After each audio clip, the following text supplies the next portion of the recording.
Halo guys, kembali lagi bersama saya Azu di channel Azu9 Review. Nah, kali ini mari kita lanjutkan alur cerita terakhir kembali menjadi tuan muda bajingan klan Ireng. Dan part ketiga season kedua, mari kita mulai. Melihat Chris yang meminta sesuatu kepadanya, Rufid tentu saja sedikit terheran karena apa mungkin tuan muda berencana memerasnya lagi. Tapi Chris membalas jika kali ini dirinya akan membayar. Dimana dengan Chris yang berkata seperti itu, Rufid tentu saja tak percaya karena apakah itu benar? Serta sebaiknya tuan muda Chris tidak berpura-pura lupa setelah mengatakan akan membayarnya. Dan Chris pun berkata jika saat ini dirinya akan langsung memberikannya karena tentang masalah itu Lia lah yang akan membayarnya.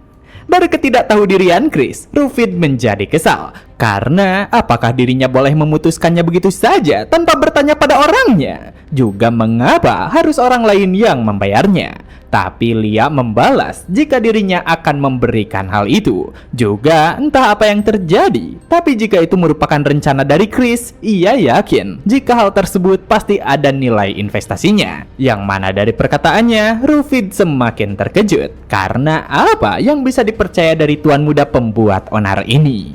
Sedangkan Chris, ia pun memberitahukan, bukankah rencananya cukup bagus? Karena sebentar lagi dirinya akan pergi ke Underground Garden. Dengan memberitahukan hal itu, baik Rufid dan Lia cukup terkejut karena tentang Underground Garden memiliki julukan lain sebagai Taman Harta Karun, yang mana itu artinya ada banyak harta karun dan relik yang tertidur di sana. Tapi karena itu merupakan wilayah milik klan Dark Magic, bagi orang luar tempat itu sulit untuk ditembus. Tapi ceritanya akan berbeda jika Chris dapat mencurinya. Jadi mengetahui jika Chris sendiri berasal dari klan Dark Magic, pada akhirnya Rufid langsung menjilat ludahnya, di mana ia memberitahukan Chris jika setelah dipertimbangkan pihaknya bisa memberikan investasi. Jadi bukankah ini semua demi kedamaian kekaisaran Magic? Namun Chris menegaskan jika kali ini dirinya akan membayarnya. Jadi karenanya ia meminta Rufid untuk menerimanya karena apa yang dirinya inginkan dari Rufid merupakan Lenin Scissors. Mengetahui permintaan dari Chris, Rufid benar-benar terkejut karena tentang Lenin Scissors milik Great Magician merupakan ciptaan tertinggi di antara artefak buatan manusia, dan itu merupakan barang dengan kemampuan yang setara dengan relik. Jadi, mengetahui jika Chris membutuhkan item mahal tersebut, Rufid tentu saja mengeluhkannya. Karena apakah saat ini Chris menyuruhnya mencari barang yang harganya lebih dari 10 juta koin? Namun, melihatnya mengeluh, Chris sedikit mengejeknya. Karena untuk apa juga Rufid mencarinya? Bukankah ia memilikinya? Dari hal tersebut, Rufid sedikit terkejut karena bagaimana bisa tuan muda Chris mengetahuinya. Dimana tentang bagaimana Chris mengetahuinya, itu semua karena di kehidupan sebelumnya Rufid sendirilah yang telah memamerkan kepadanya. Tapi dengan tampang bodoh amat, Chris berkata jika dirinya hanya akan meminjamnya sebentar. Juga bukankah tidak ada yang membelinya? Jadi sebagai gantinya, ia akan membawakan Rufid harta karun yang bagus jika meminjamkan apa yang dimintanya. Dimana meski Rufid begitu keberatan, ia meminta Chris untuk jangan sampai menghilangkannya, serta bawakan harta karun yang sangat mahal baginya. Tapi di samping kedua orang itu yang terus mengobrol, terlihat jika Lia hanya menikmati cangkir teh miliknya. Singkat waktu, setelah urusan persiapan itu selesai, terlihat jika Chris kembali melatih Dark Energy miliknya. Bahkan saat ini, ia berhasil mencapai 5 star.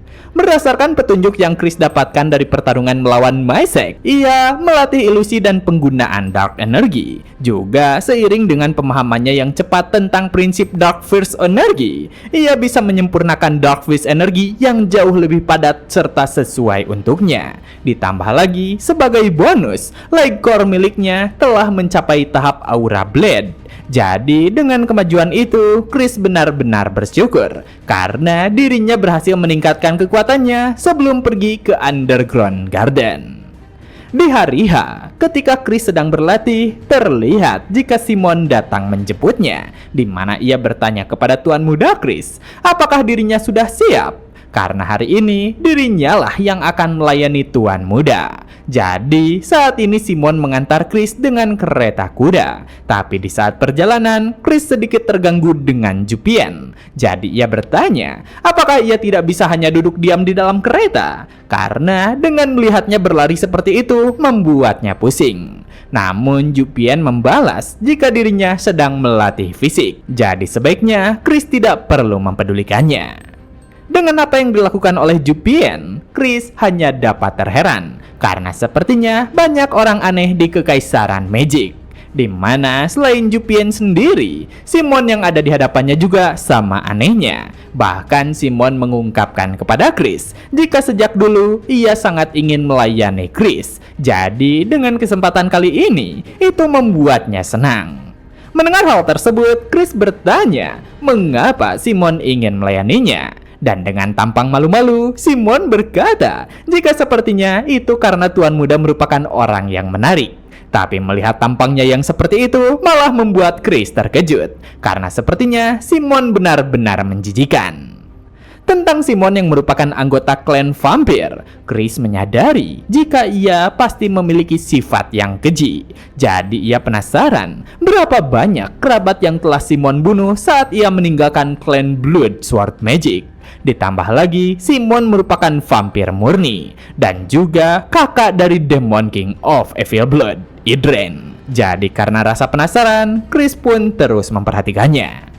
Menyadari Chris yang memperhatikannya, Simon bertanya jika sepertinya ada sesuatu yang ingin Tuan Muda tanyakan kepadanya. Jadi selama itu bukan rahasia wilayah Baren, dirinya akan menceritakan apa saja. Dan karena Simon mengizinkannya untuk bertanya, Chris pun memintanya untuk menceritakan tentang nona muda pertama dari klan Blood Sword Magic, Countess Idrin. Yang mana ketika mendengarnya, Simon sedikit menggodanya. Karena apa mungkin Chris tertarik pada Idrin? Tentang Idrin, ia merupakan salah satu dari 5 bintang baru di 12 klan bangsawan. Bintang baru itu bukan sekedar sebutan untuk pemula yang menjanjikan, tapi sebutan untuk para tuan dan nona muda yang telah naik ke jajaran orang-orang terkuat di benua. Dan karenanya, Chris pun memberitahukan Simon jika alasan ia bertanya mengenai Idrin karena tujuannya adalah untuk mengalahkannya pada suatu hari nanti. Mengetahui maksud dari Chris, Simon pun memberitahukan jika Idrin merupakan anak yang imut dan cantik. Berbeda dengan dirinya, ia merupakan wanita yang baik hati. Seorang anak yang sangat manis sampai-sampai sulit dipercaya jika Idrin bersaudara dengan orang brengsek sepertinya. Namun Chris kembali bertanya, apakah Blood Maiden itu anak yang manis? Dan Simon membalas jika sepertinya ada kesalahpahaman mengenai julukan itu. Karena Evil King Castle sendiri bukankah selama ini dikenal sebagai tempat yang mewajarkan saling membunuh? Jadi itu hanyalah julukan yang diberikan kepada Idrin. Juga sebenarnya Idrin bukanlah anak yang menikmati pembantaian. Bahkan sampai saat ini juga ia masih sering mengiriminya surat. Mendengar cerita dari Simon, Chris benar-benar terkejut. Karena apakah si Demon King itu bisa berbuat seperti itu? Mengirimkan surat secara rutin. Namun ketika Chris membayangkannya, Simon berkata jika sepertinya Idrin cukup cocok dengan Tuan Muda. Meski ada perbedaan usia karena perbedaan ras, sebenarnya mereka bisa disebut seumuran. Jadi jika Tuan Muda tertarik, apa mungkin ia ingin dikenalkan kepadanya? Yang mana dari hal tersebut, Chris benar-benar terkejut. Karena sebaiknya Simon jangan bicara omong kosong. Tapi mengalihkan kekonyolan itu, nyatanya Chris sendiri terus memikirkannya. Karena mengenai Julien dan Idrin, keduanya di luar dugaannya. Jadi, apa mungkin Idrin juga seperti Julien? Entah sifatnya berubah setelah membuat kontrak dengan demon, atau ia berhasil menyembunyikan sifat aslinya yang mengerikan dengan sempurna. Apa mungkin itu penyebab mengenai Simon yang mati dengan begitu mengenaskan? Jadi dengan semua kebingungan itu, Chris merasa jika sepertinya dirinya telah melewatkan sesuatu. Namun di saat Chris memikirkannya, tiba-tiba saja Jupien muncul di jendela kereta. Yang mana karena kemunculannya, Chris benar-benar terkejut. Jadi ia membentak Jupien agar jangan mengagetkan orang seperti itu. Di tempat lain, di klan Dark Destruction, terlihat jika Kashmir sedang memperhatikan ibunya yang terbaring di kasur, di mana ia benar-benar mengkhawatirkan kesehatan ibunya. Jadi ia berharap kepadanya agar dapat bertahan sedikit lebih lama lagi. Di saat berikutnya, tiba-tiba saja seseorang masuk ke dalam ruangan itu, di mana dengan perasaan terkejut, Kashmir langsung menyapa kakaknya. Namun, apa yang didapatnya adalah tamparan keras, karena orang yang baru saja muncul bertanya dengan kesal tentang jangan berani-beraninya memanggilnya sebagai kakak, di mana nyatanya ia merupakan Swords the Besen, tuan muda pertama dari klan Dark Destroyer, dan kedatangannya ke sana karena saat ini ada sesuatu yang harus Kashmir lakukan di pertemuan tuan muda. Jadi Swords memberikan kunci menuju Underground Garden, dan ketika pertemuan dimulai, ia memerintahkan Kashmir untuk memulai teleport di saat yang tepat. Mendengar perintah itu, Kashmir cukup terkejut karena jika dirinya melakukannya, semua hadirin pertemuan tuan muda akan menemui ajalnya. Tapi mau menjelaskan seperti apa, pada akhirnya Kashmir benar-benar tak berdaya karena Swords menyatakan jika dirinya tidak menerima penolakan, serta sebagai imbalan keberhasilan, ia akan mendapatkan obat dari klan medis. Namun jika Kashmir gagal, maka ia akan memutuskan semua obat yang lainnya kepadanya. Dari seluruh perkataannya, Kashmir sadar jika dirinya dimaksudkan untuk terkubur bersama mereka. Tapi jika itu berarti dirinya bisa menyelamatkan sang ibu, sepertinya ia tidak memiliki pilihan lain. Jadi pada akhirnya, Kashmir menerima perintah dari kakaknya itu. Kembali ke sisi Chris, terlihat jika Chris dan Jupien telah tiba di lokasi pertemuan. Namun meski begitu, perasaan Chris cukup aneh karena ia dilanda oleh perasaan nostalgia. Di kehidupan sebelumnya, ia telah datang ke tempat itu bersama parti pahlawannya demi mencari senjata untuk melawan Demon King of Carnage. Juga dulunya, tempat itu sangat suram dan mengerikan, tidak seperti saat ini. Dan berkat relik tingkat atas yang berhasil Chris dapatkan, ia bisa membantu membalikan keadaan saat Great War terjadi. Jadi saat ini Chris penasaran, apakah kali ini dirinya bisa mendapatkan relik itu lagi? Karena mau tidak mau, ia harus bisa mendapatkannya.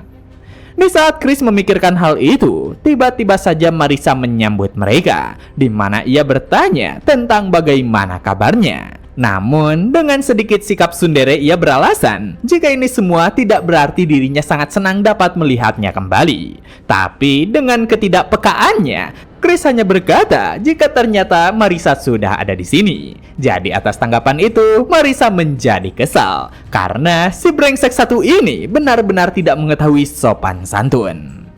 Ketika mereka saling mengobrol, orang lainnya terlihat menyambut mereka. Jadi ia mengucapkan selamat datang karena semuanya telah berkumpul. Serta ia juga memperkenalkan dirinya sebagai Kashmir Khan Besen Lupus dari klan Dark Destroyer. Melihat sopan santun darinya, Chris sedikit tersenyum karena sama seperti biasanya jika Kashmir selalu sopan. Jadi ia ingin tetap dekat dengannya di kehidupan ini juga. Terutama tentang Kashmir yang Chris ketahui, ia merupakan tipe orang yang sangat menghargai kepercayaan. Jadi mungkin dirinya harus mendekatinya dengan ketulusan yang nyata. Dengan hal tersebut, Chris pun secara sopan memperkenalkan dirinya. Bahkan ia mengungkapkan suatu kehormatan karena dapat bertemu dengan tuan muda Kashmir yang terhormat. Sampai-sampai dari sikapnya itu, baik Marissa dan Jupien benar-benar terkejut. Karena bagaimana bisa Chris bertindak sopan? Apa mungkin tuan muda Kashmir begitu kuat? Sedangkan Kashmir sendiri, ia cukup terkejut dengan tingkah laku tersebut. Bahkan apa yang dikatakannya cukup berlebihan. Namun Chris lanjut berkata, jika itu sama sekali tidak berlebihan. Karena kontribusi yang tuan muda Kashmir berikan ketika menghadapi Holy Empire begitu menakjubkan. Apa yang Chris rencanakan dari bualannya itu karena dirinya berniat untuk membangun kepercayaan. Dan sama seperti klan Dark Magic dan Golden Cross yang menentang Holy Empire, klan Dark Destroyer juga sama, di mana para tuan muda yang bertarung di garis depan pasti memikul beban yang tidak kecil. Meski ia tidak mengetahui detailnya, tapi untuk menjadi tuan muda di usianya yang terbilang tua, Kazmir pasti telah membangun rekam jejak yang luar biasa untuk bisa mendapatkannya. Jadi atas hal tersebut, Chris tentu saja memuji Kazmir atas semua perjuangannya, dan perjalanannya merupakan inspirasi baginya yang berasal dari keluarga cabang. Dengan semua pujian itu, Kazmir yang sedikit gugup berkata jika Chris terlalu menyanjung, karena mana mungkin dirinya bisa dibandingkan dengan tuan muda Christian.